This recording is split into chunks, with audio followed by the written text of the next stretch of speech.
Bismillahirrahmanirrahim.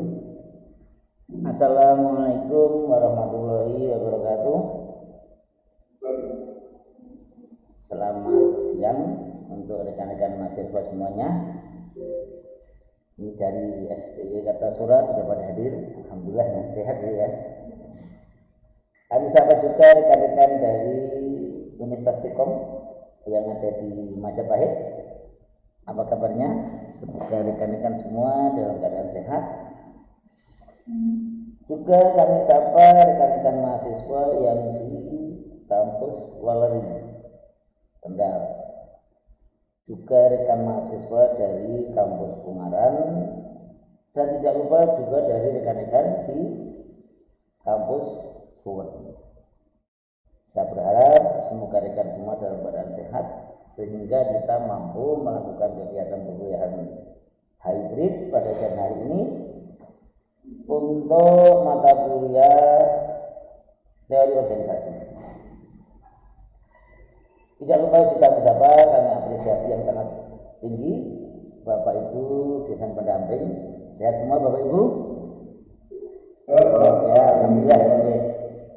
Kita niati dengan segar, dengan semangat, dengan happy saja Pak. Karena saat-saat seperti ini kan jam kritis ini, jam ngantuk, jam lelah, jam pengen istirahat, gitu kan? Oke. Baik rekan-rekan semuanya, rekan-rekan mahasiswa juga Bapak Ibu dosen pendamping.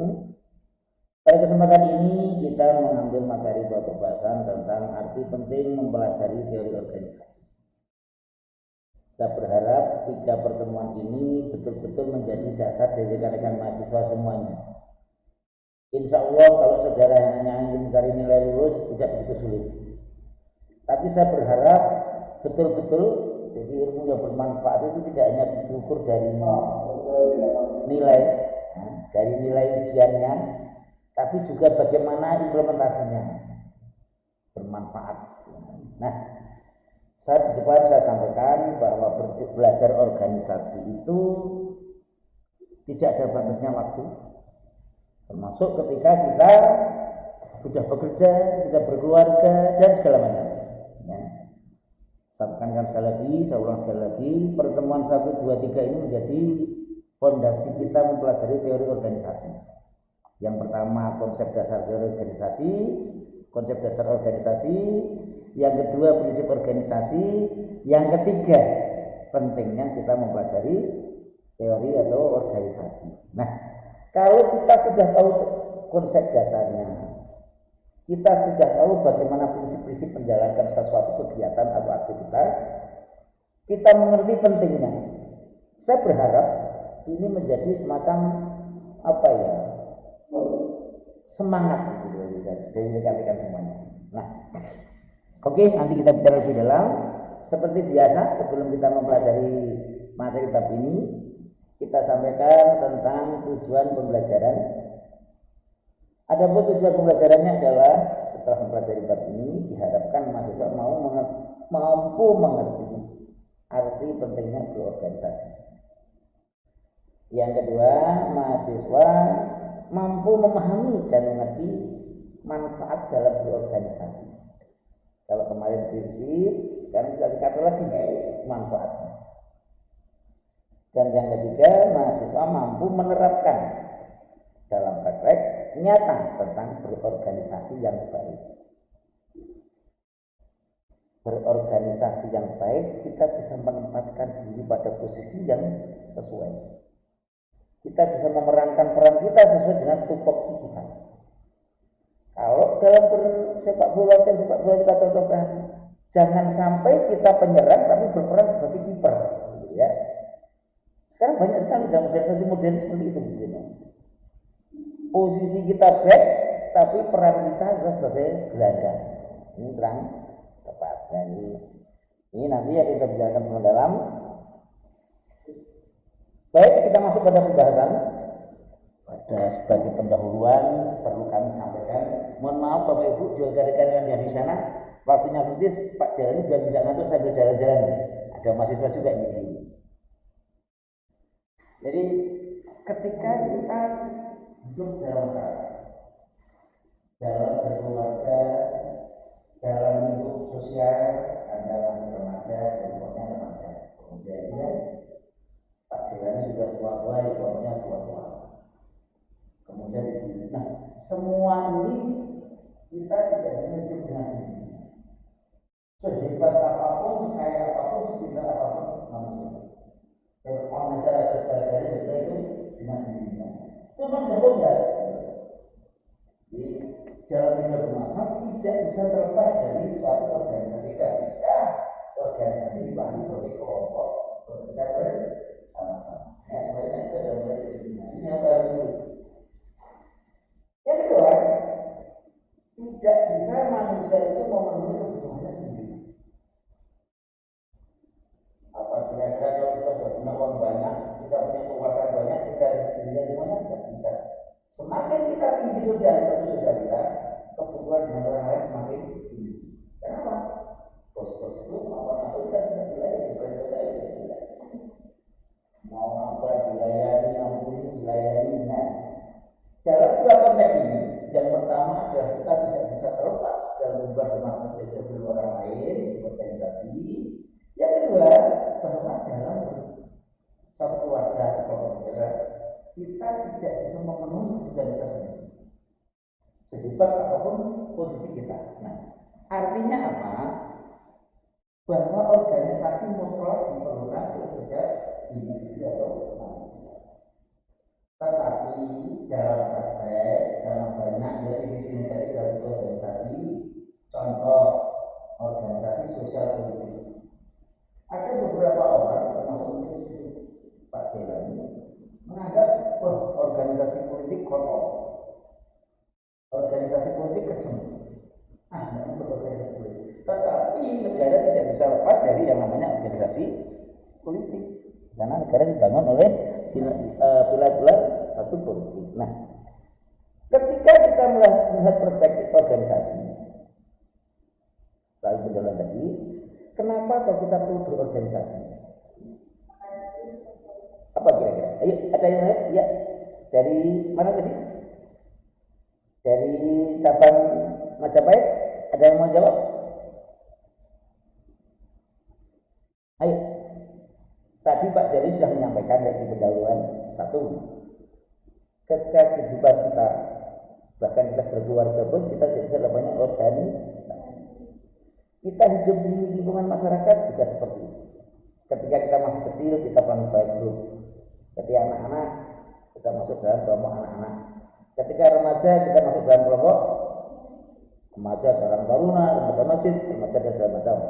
Ketika orang-orang tua-tua seperti Pak Jaya ini masuk dalam kelompok orang-orang tua, RT, RW mungkin, atau juga di kelompok keagamaan. Pertanyaan saya, dengan begitu, gambaran dulu, itu mengapa begitu? Tadi tidak dibuat alasannya. Kenapa itu? Teknologi kan cukup hebat, sumber daya kan juga cukup hebat.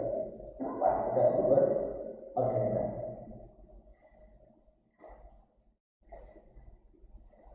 Yang pertama adalah perspektif kodrat. Tadi Pak Jaya juga sudah sampaikan, sehebat apapun tidak sendiri. Memang kita dicetak itu berkelompok.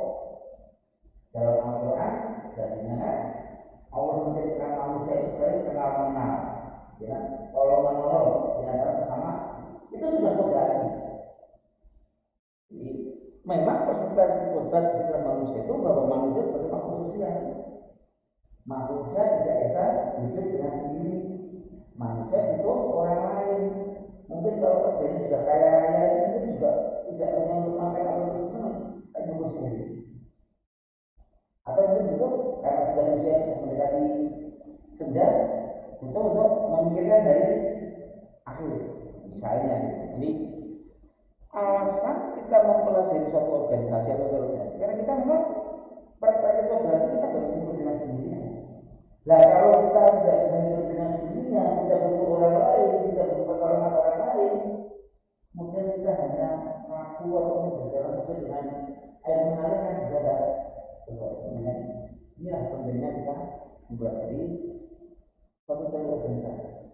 Nah, selalu ada anggota berapa orang bekerja sama mencapai tujuan bersama. Ini yang ideal.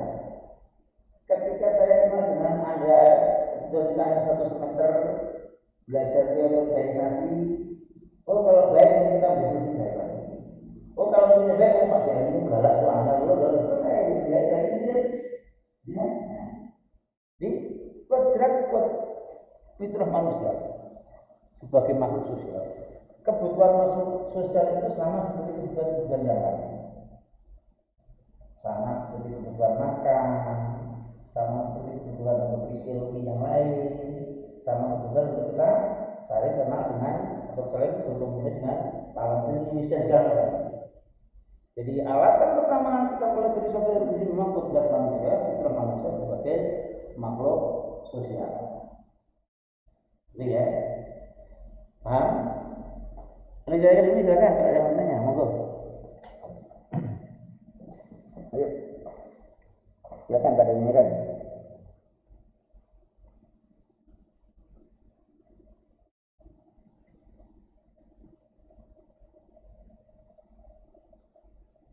Yuk, monggo.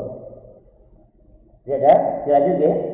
Nah, dalam alasan perspektif makhluk fitrah tadi, makhluk sosial tadi, kita diciptakan dengan berbagai suku-suku. Ya, Allah menciptakan manusia itu dengan bersuku-suku. Realitas seperti itu.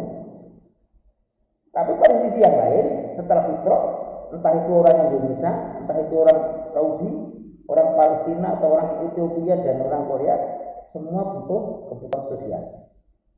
Ya, sosial itu tidak bisa kemudian orang di Arab Saudi karena orangnya banyak tidak butuh sosial, tidak. Dengan terbukti banyaknya TKI ke sana itu kan membantu hubungan sosial mereka kan, hubungan mereka kan. Nah, ketika kita bisa perspektif fitrah, ini menjadi dasar fitrah manusia bahwa kita tidak bisa hidup tanpa orang lain, bahwa kita tidak hidup hanya kebutuhan makan dan minum, bahwa kita butuh hidup dengan bantuan orang lain. Ini kunci. Nah, ketika itu kemudian pertanyaan tadi, mengapa kita mempelajari teori organisasi? Mengapa kita perlu mempelajari tahu tentang organisasi? Kira-kira yang tadi dulu jawab. Yang kata surat ada tak? Ayo, ada jawab.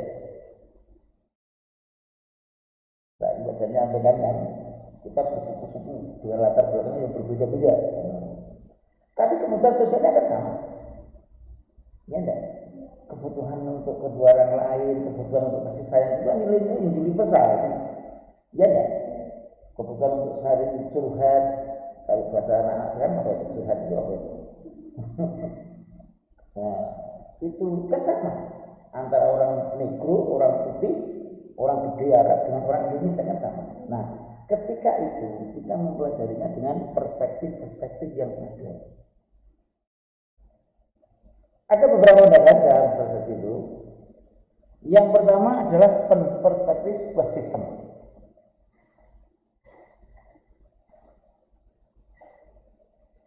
Ketergantungan dari pihak lain sebagai konstruksi dan masalah ada hubungan antara satu dengan yang lain secara sistematis. Kalau kita kebutuhan sosial kita, ya betul. Tetapi kita kan siapa yang akan kita dekati? Siapa yang akan menjadi teman kita? Siapa yang akan menjadi penyelaras hubungan sosial kita? Masa kita yang jadi Kartosolo harus bikin yang ada di Eropa kan tidak mungkin.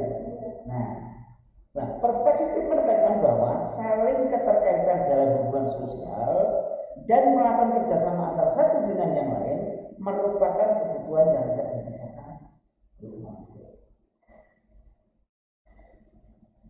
Sederhana saja kita menggunakan dunia kita, kita siapkan kendaraan, kita makan, kita siapkan keselamatan, tidak bisa semua sendirian. Apa kira-kira? Makan, mandi, masak, berangkat sendirian? Tidak. Nah, kembali ya, jadi perspektif sistem. Tadi saya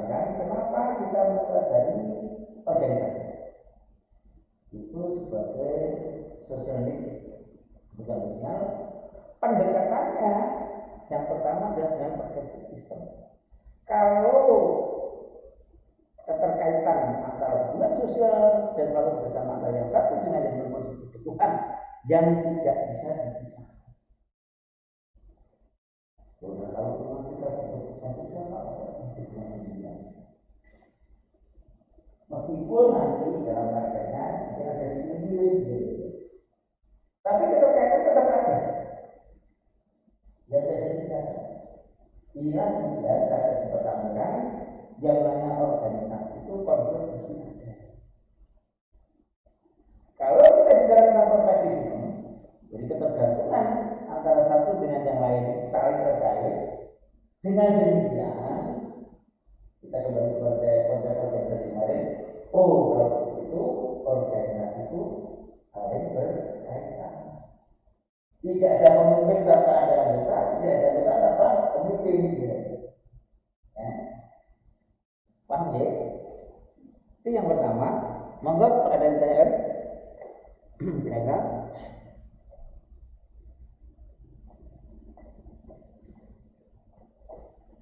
Kita lanjut ya. Kalau tidak ada tanyakan? Ketika kita bicara tentang perfect system, tadi kodrat, ya kan? Bahwa fitrah kita adalah kebutuhan. Kemudian bagaimana sebetulnya kita mempelajari organisasi itu, kebutuhan organisasi itu? Ini sebenarnya sudah kita sampaikan di pertemuan yang lalu, tapi tidak secara definitif begitu narasinya. Hanya saya sambil menurut. Yang pertama adalah untuk mempermudah dalam melakukan kegiatan bersama. Ingat, kita fitrahnya manusia butuh sosial. Secara sistem kita berhubungan dengan yang lain. Disinilah kita butuh yang namanya organisasi. Agar apa? Mempermudah dalam melakukan kegiatan dengan yang lain. Oh, aku butuh pihak lain. Oh, aku butuh orang lain. Oh, aku butuh kerjasama. Tetapi yang namanya bekerja sama dengan orang lain kan tetap ada keterbatasan yang ada. Kita pahami dengan konsep tadi, perspektif sistem bahwa organisasi itu merupakan bagian dari sistem yang ada. Kita contohkan nikmat Allah tadi. Ada jari, ada ini, berlima ini. Ini kalau berlima juga kan bentuknya minta ampun ya. Untuk pegang bisa, untuk salaman bisa, untuk juga bisa tidur. Tetapi kita mereka main-main satu-satu, nggak tentu optimal. Ini ingat. Kemudian yang kedua, membantu dalam mengembangkan diri dalam lingkungannya. Ketika kita bicara perspektif sistem, yang namanya kendaraan itu kan ada mesinnya, ada bodinya, ya loh. Kemudian ada ornamen yang lain. Meskipun tutup pentil itu hanya kecil, tapi kan bermanfaat sekali kan. Nah ini saya paham. Tutup pentil bodinya bagus, kendaraannya mesinnya oke, maka masih baru. Tapi tutup pentil diambil, tidak ada anginnya, kok bisa jalan? Ya kan? Ingat aja, sederhana aja. Di pengembangan diri. Meskipun hanya tutup pentil, tapi juga punya fungsi yang vital. Yang ketiga, membantu dalam pemenuhan kebutuhan sosialnya jelas. Kita berorganisasi memang untuk pemenuhan kebutuhan sosial. Dan yang keempat, agar dalam melakukan kegiatan organisasi lebih efisien. Tadi, contohnya tadi ini, wah ada ini bisa. Anda bisa ini untuk apa ini? Satu ini juga wah tidak begitu efisien. Dibuat dua kan nggak begitu. Wah, tetapi kita berlima, pegang kuat. Ambil ini juga oke kan gini kan? Di berorganisasi itu akan melakukan lebih efisien. Contoh sederhana, ketika saudara berorganisasi itu, saudara belajar diri sendiri, saudara belajar di internal, dan saudara belajar di lingkungan yang akan datang atau lingkungan eksternal. Aku kuliah di STkom, di Universitas Telkom, saya harus bagaimana? Ini organisasi yang baru dibandingkan dengan organisasi Anda di rumah atau organisasi Anda ketika saya masih di SMA, ya kan? Ini, nah kalau sudah seperti ini aturannya seperti apa di Sekom? Kira-kira teman-temannya seperti apa? Sistem perkuliahannya seperti apa? Dosen-dosennya seperti apa? Ini penyesuaian ini. Kemudian pertanyaan selanjutnya, saya harus bagaimana untuk mencapai tujuan yang diharapkan? Artinya lulus dengan dari institusi Telkom atau Telkom dengan baik, dengan kualitas bla bla bla bla bla kan begitu kan? Nah, dalam melakukan kegiatan organisasi akan lebih efisien. Anda bisa bayangkan ketika punya cita-cita, Anda pikir benar kemarin tidak ada jelasnya, kan apa? Sebetulnya aku itu kuliah di mana sih? Harus di mana? Harus bagaimana kan? Anda bersyukur, jadi kalau Pak Jailani dulu belajar organisasi itu semester 5, Anda semester 1, yang benar-benar fresh. Anda harus gunakan kemana, sebagian kemana, nanti terserah Anda. Kita lanjut, yang kelima, alasannya adalah mempermudah dalam melakukan pekerjaan bersama. Jelas, ketika Anda belajar dengan sendiri, belum apa-apa sudah digoda pacarnya, ya kan? Ketika masih belajar, minta tolong ibu. Tetapi ketika berorganisasi dalam satu kampus, Anda lebih fokus. Anda lebih fokus pekerjaannya. Tujuannya ya memang sambil ada bermain jelas, tapi tujuan utama adalah belajar, mencapai jenjang pendidikan yang sesuai dan diharapkan kan begitu. Mempermudah dalam melakukan pekerjaan bersama. Itu contoh sederhana. Ketika di lingkungan saudara. Contoh yang lebih konkret misalnya Anda dalam satu kelompok di lingkungan saudara di Karang Taruna misalnya.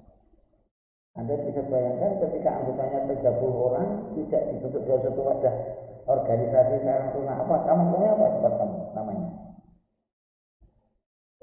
Oh, dari namanya Karang Taruna gitu. Oh, itu kan akan mengikat. Oh, tujuannya begini. Karena apa? Dinamika dalam satu organisasi mesti sangat dinamis. Ketika masuk mungkin belum begitu apa-apa. Tapi begitu masuk kadang juga jadi hanya ada. Makanya kalau saudara lihat ini beda sedikit minang ya. Tokoh-tokoh yang pakai baju oranye itu dulunya juga orang hebat. Belum punya kekuasaan ya orang-orang hebat. Saya tahu betul anak Subhan itu orang hebat. Apa Pak?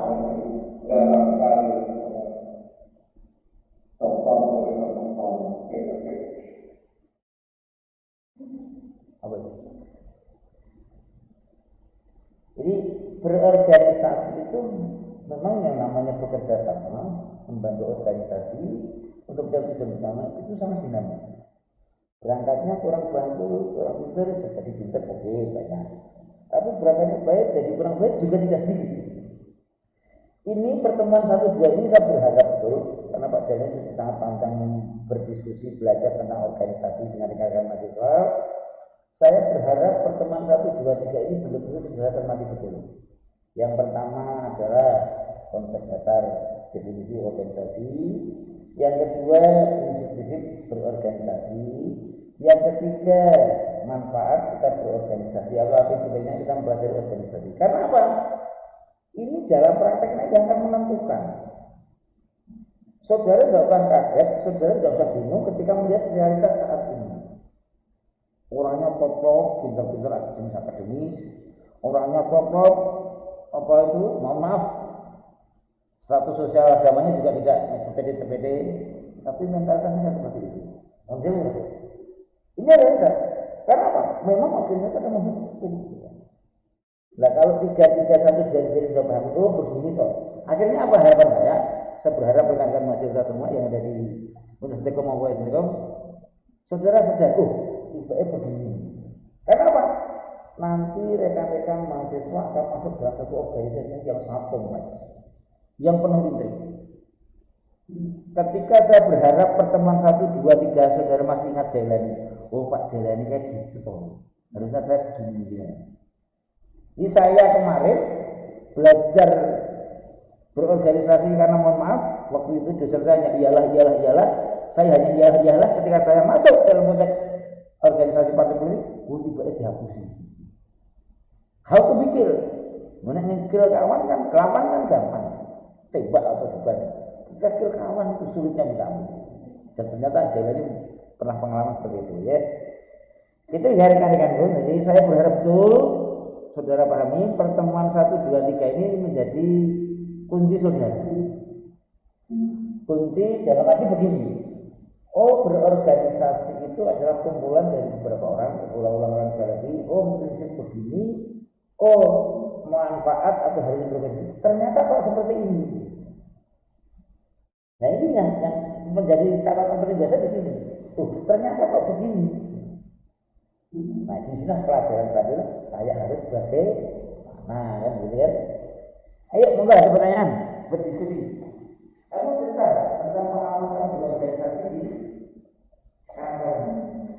Nah, kalau kamu cerita apa yang menjadikan kamu gak enak? Apa yang menjadikan kamu mangkal itu saja. Kamu bisa jadi dua apa ya? Kedua, aku. Oke, ada masalah. Nah, satu contoh rekan-rekan dari cabang di Universitas Telkom, ini ada contoh dari mahasiswa dari STS Telkom menceritakan tentang pengalaman di organisasi pemuda, yaitu organisasi Karang Taruna. Kasusnya adalah ketuanya lari kabur. Mesti ada persoalan, ya kan? Karena kabur mesti ada persoalan. Nah, dari 3 pertemuan kita hari ini, bisa kita ambil hikmah. 1, mentalitas ketuanya tidak begitu baik. Entah itu kejujurannya, entah itu tanggung jawabnya, entah itu kemampuan yang lainnya. Kalau dari 1, 2, 3 organisasi adalah kumpulan beberapa orang bekerja sama mencapai tujuan bersama, prinsip-prinsip organisasi harus ada komunikasi dan koordinasi. Kemudian sekarang hari ini kita bicara tentang arti pentingnya kita belajar organisasi adalah memang itu fitrah, dan setelah sistemik kita memang harus bekerja bersama. Nah, kasus ketua panjenengan keluar atau lari itu jelas dari 1, 2, 3 ini sudah masuk semuanya. Mungkin dulu tidak berpikir panjang, aku jadi ketua Karang Taruna ini tanggung jawabku itu gimana? Ya kan? Aku buat ketua Karang harus bagaimana? Ketika kita bicara tentang definisi organisasi, nek berkumpul bareng-bareng bekerja sama, ya tujuan bersama, tujuan Karang Taruna. Wih, gurke Karang Taruna. Belum lagi institusi yang lebih besar. Yang kedua, dengan kaburnya itu, pertanyaan saya selanjutnya, iya tanggapan teman-teman atau anggota organisasi penjelasan. Ayo, kira-kira tanggapannya gimana? Wakilnya. Terus dengan prosedur yang masih dipakai yang lama, jadi ketuanya yang itu jadi caretaker namanya, caretaker. Nah, disinilah ini ya, arti pentingnya kalau Pak Jalani siapa teman saya berikan belajar dan menerapkan tentang ilmu itu dalam praktek berorganisasi ternyata. Nih, terkadang ketuanya lalui, ketuanya pergi karena ada masalah, anggota bergembreng. Nambah nabi suso, ya, suzon, kurmuni-muni nyalahi kono nyalahi kan begitu kan? Harusnya tidak begitu, berjalannya bagus. Ini bagi, kenapa? Kembali kepada konsep organisasi ini untuk kita bersama. Kalau tidak beres, ya harus kita beresin bersama-sama. Mekanisme sesuai dengan aturan yang ada. Nah, di dalam paling didapatkan kan diselesaikan. Tetapi kalau di organisasi yang lebih rumit dengan anggaran dasar dan anggaran rumah tangganya juga baku, organisasi politik misalnya tidak sederhana itu. Gitu. Nah, nanti kalau di politik injeknya sudah lain lagi. Bagus, jadi satu contoh ini mungkin rekan-rekan dari Universitas Telkom ada yang disampaikan contoh juga misalnya kasus ataupun pengalaman berorganisasi di lingkungan saudara. Ada misalnya organisasi kemasyarakatan, organisasi kepemudaan, agar pertemuan 1, 2, 3 ini lebih aplikatif gitu kan. Ini menurut saya menjadi fondasi betul gitu. Bagaimana organisasi, apa prinsipnya dan apa manfaatnya. Nah, habis itu kita nanti bicara dinamika, budaya dan segala macam nanti. Monggo kalau ada yang disampaikan dari jawaban.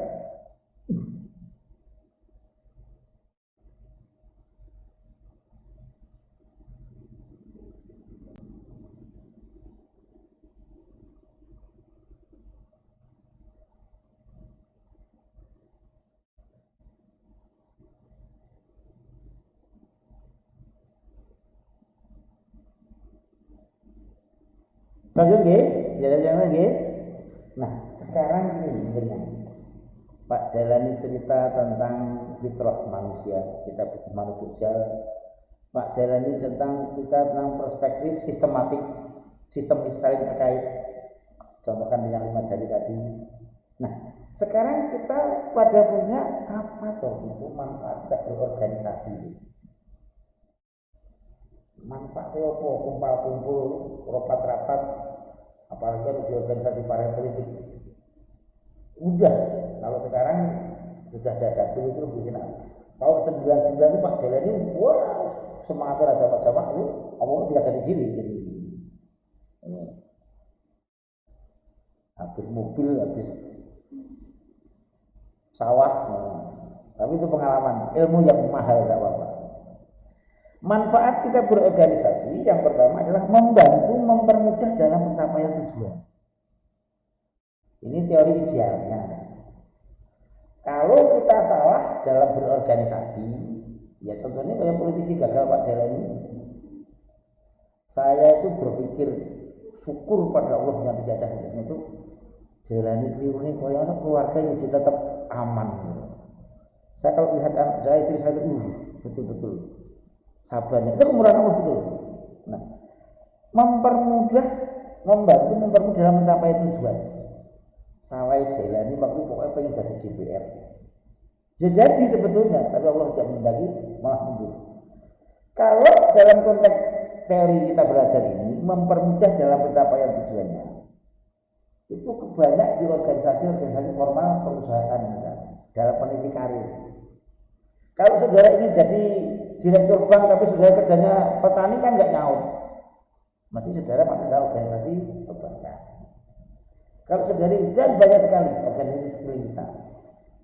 Terus selanjutnya adalah kenapa orang-orang pada kaya, orang-orang pada sukses dalam segala aspek, yo materi, yo bisnis, yo segala macam, ijek ke royo-royo berkelompok.